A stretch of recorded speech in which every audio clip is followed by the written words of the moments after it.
Guys, what's going on? I hope you guys are well. I hope you guys are staying safe. I hope everything's good wherever you are. Guys, sorry about this video. It might be a little bit shaky because my I forgot my stand at home, so I haven't got my stand, unfortunately. So I'm going to be doing this with, like, you know, it's going to be a bit uneasy, but I thought I'll do it anyway. Guys, there's big news. Big news. I'm going to do a separate video about Charlo and Castano soon, about that fight, probably tomorrow. But we've got some news about David Benavidez and Demetrius Andrade. Now, Eddie Hearn has mentioned that Demetrius Andrade and David Benavidez is a fight that they are targeting. After Demetrius Andrade fights Zach Parker, if the fight between Canelo Alvarez doesn't come to fruition, then then they are looking at a fight between him and David Benavidez. I think this is a brilliant fight, great fight. I think this would do good numbers as well. I actually think it's a big fight for both guys. I think it would be their toughest test for, you know, each other. I think both of them are their toughest test each, so I think it makes for a very cracking fight. And I like the style. I think stylistically it's a great fight. And Eddie Hearn, actually, he wasn't really, although he represents Demetrius Andrade, he wasn't really open on who he thinks would win that fight. He just thinks that it's a great fight. Benavidez is a good fighter. So, you know, Eddie Hearn wasn't really too convinced who would win that fight. So, and, you know, he represents Demetrius Andrade. I think that just tells you how, you know, highly, you know, David Benavidez is rated. Now, I actually think it's a brilliant fight. I actually think it's a very good fight. And I actually think that's the fight that Demetrius Andrade should be targeting, because I actually think David Benavidez would fight Andrade in a heartbeat. He's not going to be like Charlo. He's not going to be like those other guys that are not going to fight him. You know, if the Demetrius Andrade fans think that, you know, Canelo's ducking him, well, I can promise you David Benavidez ain't ducking him. David Benavidez is going to go for the smoke, because David Benavidez is a fighter that will fight anybody, in my opinion. You know, I don't think he's just there for a Canelo payday.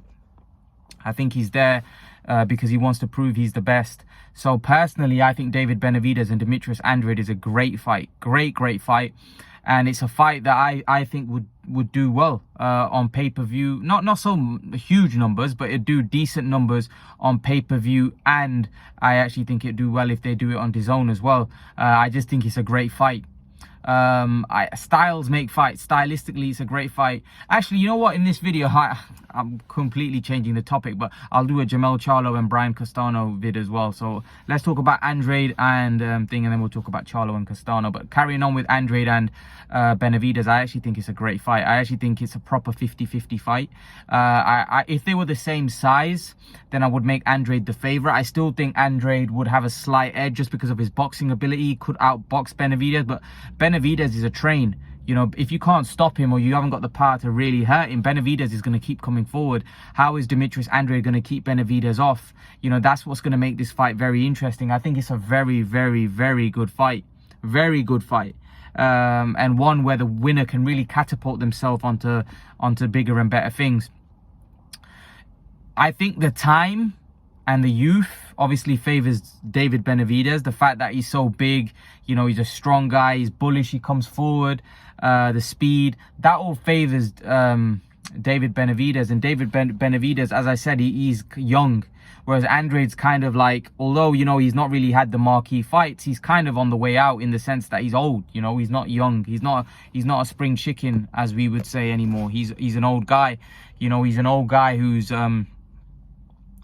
not the young guy anymore. You know, he's the old one.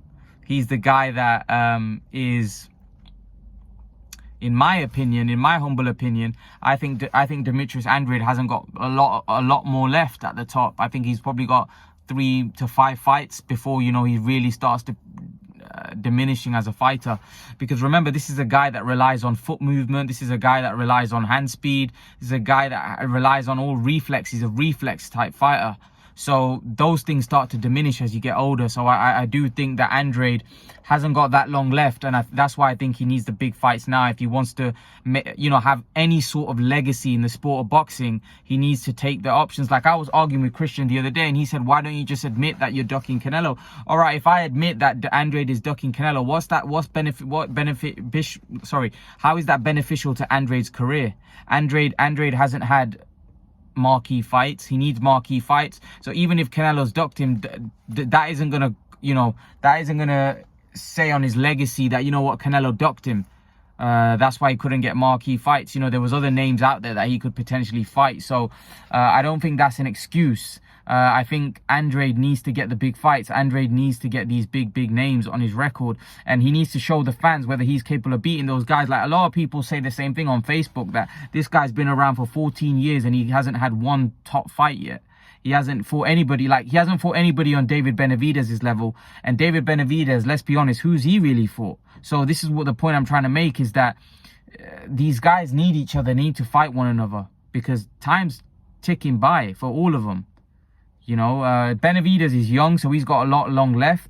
Whereas someone like Andrade, he hasn't got long left. He's 33, 34. He's getting on in age, so he needs to get a move on. Otherwise, before he knows it, he's gonna be 37 and still, he's gonna be a bit like Rigondeaux. But at least Rigondeaux got an Anita Donaire fight. He got a Lomachenko fight. He got a John Rock. He got some big fights. Although I don't think he managed to fulfill his potential, but still got some big fights. And let's be honest, Rigondeaux was one of the most trickiest fighters. And he wasn't exciting to watch. He was probably Rigondeaux was a lot more boring than Andrade. And he still got the fight. So if he can get the fights, then why can't Andrade get the fights? So this is why I was telling Christian the other day that I think Andrade needs to make bold moves. Andrade should go up to 175 and fight some of the top guys there. Maybe fight Bivol. That they're both on DAZN. Why can't he go up to 175 and fight Bivol? You see, like, sometimes when you're not getting the opportunities, you've got to dare to be great. You've got to do something out of your comfort zone. But a lot of some of these American fighters are not willing to do that. Look at Charlo. They're not willing to go out their comfort zone unless they're getting the big fight. They're not willing to go and fight your Bivol because they don't think that's going to be a huge amount of money. Like, Andrade's thinking it's not going to be big money. Bivol's not really a big name, but he's a bigger guy and he's a threat to me. So he's not really willing to take that risk, because he knows that it's too big a risk, but the reward isn't that great. But in my opinion, the reward is great, because he'd be beating a light heavyweight champion, and it'll be by far, if Andrade can beat Bivol, that'll be the best opponent, like 5 times better than anything he's beaten, So that's why I think it makes a lot of sense, because if you're fighting a guy that's way better than any other competition that you've been in the ring with, then that for me is a very credible win. I just think that, a fight with Andrade and Bivol is a really good fight. And I don't think Bivol is that big where Andrade is going to be really small in the fight. I actually think Andrade can compete with Bivol, because I don't think Bivol is that big. So that's a fight that I think Andrade should probably consider, but will he? Probably not. He's looking at the names at 168. So let's see if he can get a Benavidez fight, because I would love to see him fight David Benavidez. I think that's a great fight. Guys, let me touch on Jermell Charlo and Brian Castano. The rematch has been made official. It got made official for February a while back, and then all of a sudden things just went pear-shaped, and we were hearing the undisputed fight's not on. Now we're hearing it's official again, March 19th, which is that's a big fight. That's a big fight. Let's be honest, that's a monster fight between two great fighters, and it's the undisputed fight. I can't wait. I can't wait for it. The first fight was a cracker. I expect the rematch to be even better. So I'm looking forward to that one. I'm not gonna lie. I'm looking forward to Jermell and Brian Castano. I think it's a proper 50-50. I edge towards Jermell this time. I like the way Jermell fought against Harrison the second time. He came back and he showed power. I actually think that he hurt Castano in that fight. And I think this time, you'll see a much better, more switched on Jermell Charlo. And I believe he'll get the stoppage against Brian Castano. But again, Brian Castano's no slouch. It wouldn't stop me. It wouldn't surprise me if Brian Castano gets the win against Jermell. But I like the fact that Jermell is willing to fight the best, and I like the fact that he's hungry. He wants to fight all the top guys, and look, he's looking to become undisputed again. You've got to respect that. You've got to respect Jermell Charlo. I know his brother Jamal has been getting a lot of stick, but Jermell, he's been, for the last couple of years, he's really been putting in the work at light middleweight. You've got to give him the respect. He's the proper lion in the camp. And he got a lot of criticism. Like, for me, Jermell is a bit more... he's a bit more lively than Jamal. Jamal comes across a little bit more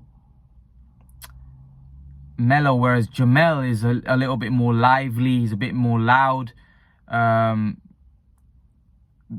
They're both loud, they're both lively, but I feel like Jamel's a little bit more enthusiastic. You know, he gets hyped up a lot more. I remember when he lost and the way he reacted. You know, I feel like he's a little bit more lively. I remember the stuff that he had with him and Wilder. You know, I think Jermell Charlo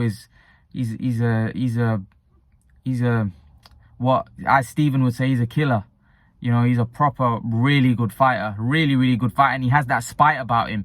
He has that nastiness about him. You know what I mean? And that's what I like about Jermell Charlo. He has that spitefulness, which makes him dangerous inside that ring. You know, he really wants to beat you up, you know. And yeah, I like Charlo. I like Jermell Charlo. And I like the fact that he's willing to fight the best as well. That needs to be respected. I don't think that's done enough. You know, people may say, well, oh, Charlo's got a loss on his record and then he drew against Castano. But what you've got to understand is that he's willing to take on the best. And when you're willing to take on the best, you will lose a fight. You may get a draw. This is what people don't understand. When you fight the best, you become underrated because you're fighting good competition. You see, when you're fighting lower level opposition, and this is what I've been saying about Amir Khan and Kell Brook for years now, that Amir Khan's been fighting very high level competition, and hence why his vulnerabilities have come to the surface, whereas Kell Brook was fighting lower level opposition, and hence why his vulnerabilities didn't show. Only until he finally stepped up, that's when his vulnerabilities started showing more in his career. You know, it's not that easy when you start fighting better opposition. And Kell Brook realized that. You know, he was getting knockouts, knocking everybody out. Then all of a sudden, he stepped up a little bit. And then Porter, it wasn't so easy, was it? Golovkin was just a mismatch. But, you know, Errol Spence and Terence Crawford, like, it's not that easy, is it? To stop those guys or beat those guys. You know, so, yeah. Jermell Charlo is, like, I feel he's a little underrated now just because people think, oh, he's overhyped. No, he's not. He's just fighting the best guys in the 154-pound division. And as a result of that, you know, you're not going to look as great because those other guys are really good at the top of the division as well. But that's just my opinion. Leave your thoughts in the comment section below. Let me know what you think. And guys, remember to please like, share, subscribe to my channel. I'll see you guys in the next video.